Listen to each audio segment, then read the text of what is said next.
Welcome to Zunda channel. My name is Jackson Monga here, and this is a brand new program that I'm just beginning to help my community, to help the young people, my clan. You know, I've got a chain of young people who I support around the world, in different parts of the world. You know, those who are part of my Zunda channel program that we run on our YouTube channel, which helps young people, you know, to dream, you know, their career in IT and other fields, you know.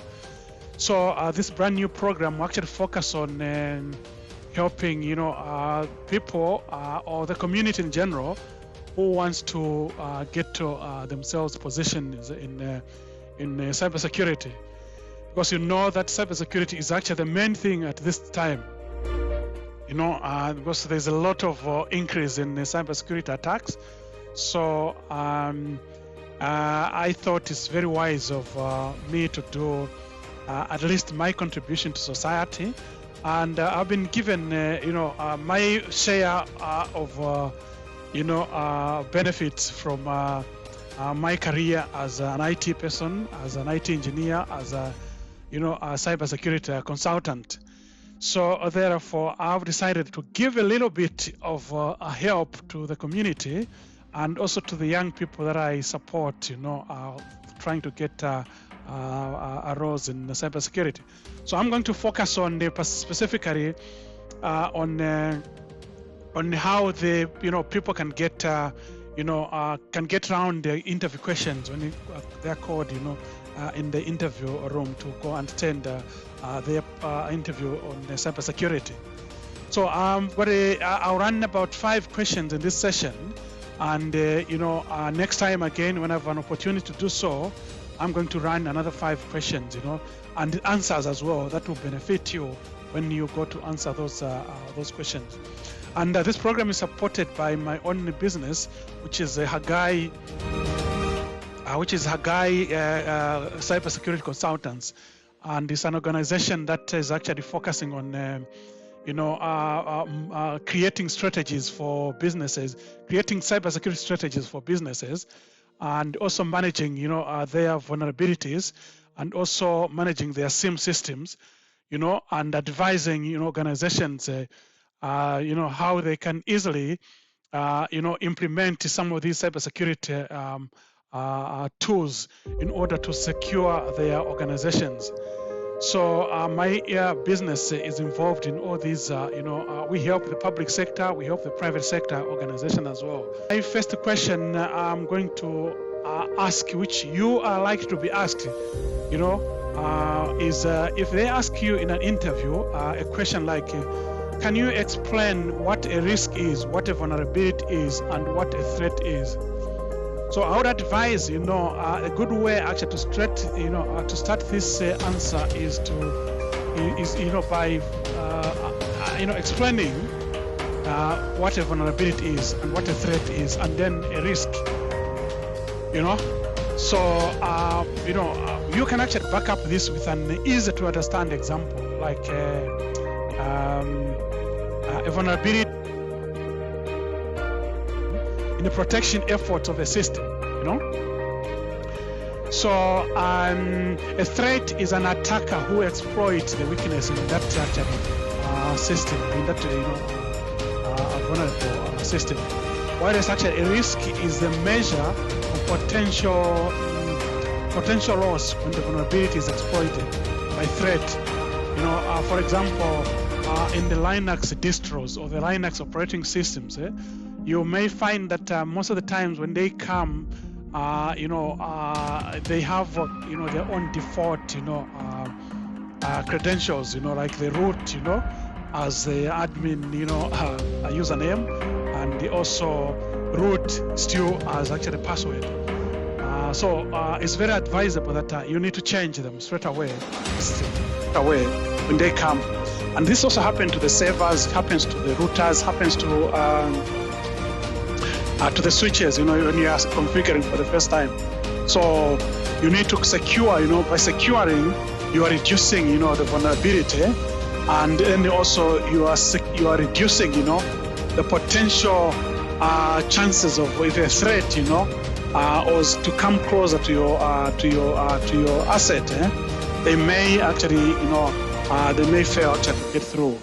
So this will actually reduce the risk of you being, attacked. So that's actually the simple way you could, answer these three, questions. Now, the next question we can look at is they may ask you what is the difference between asymmetric and symmetric, asymmetric and symmetric encryption. Now,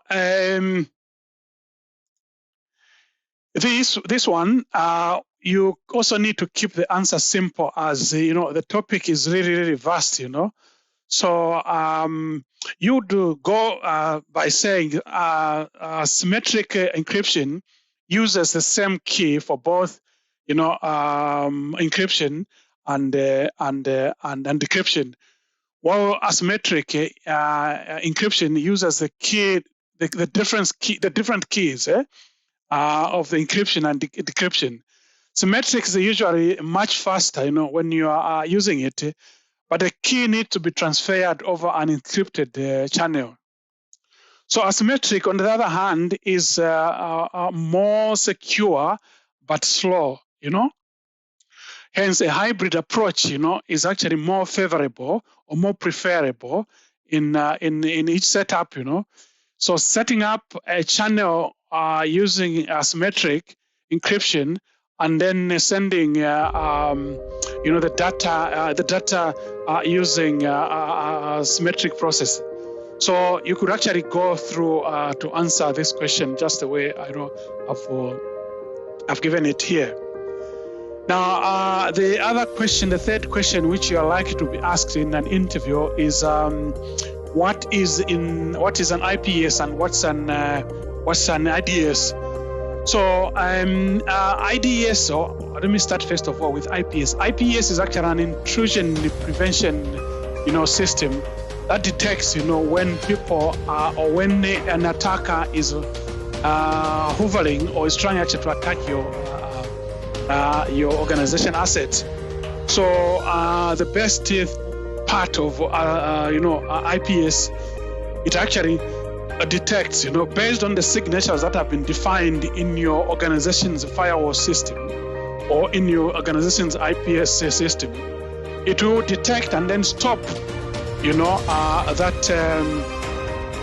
that intruder, or that attacker coming in your organization. Let me put it this way. I would put it in a way that an IPS is more or less like a CCTV. A CCTV, works, to detect, and the modern CCTVs even have an alarm. When you walk closer to the asset, it will actually trigger an alarm.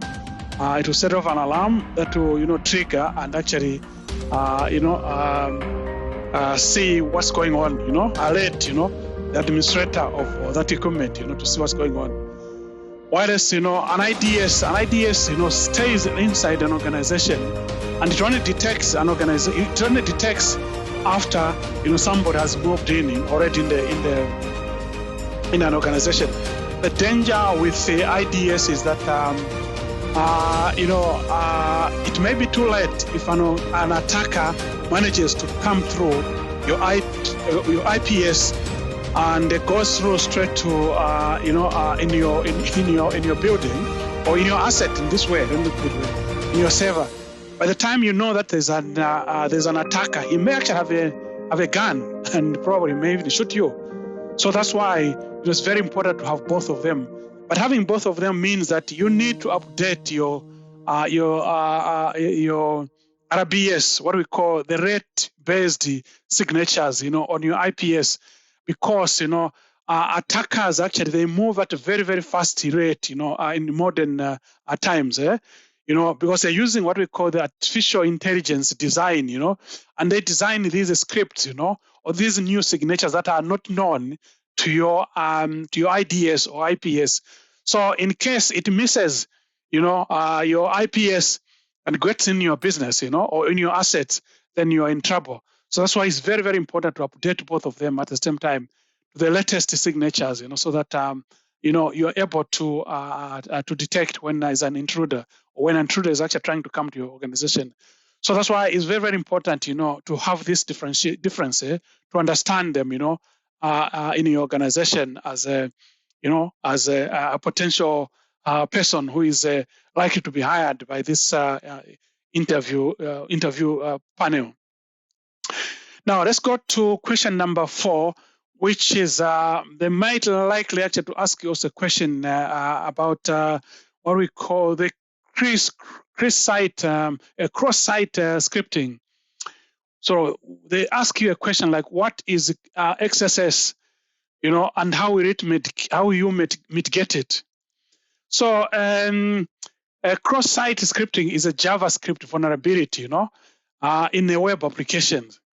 The easiest way to explain this is in a case when a user enters a script in in the client side input fields, and the input gets processed without getting validated.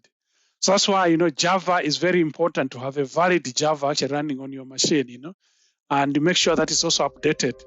Because if you enter a wrong script that that has been manipulated, you are likely actually to face this problem, particularly when you are surfing the internet, on the browser.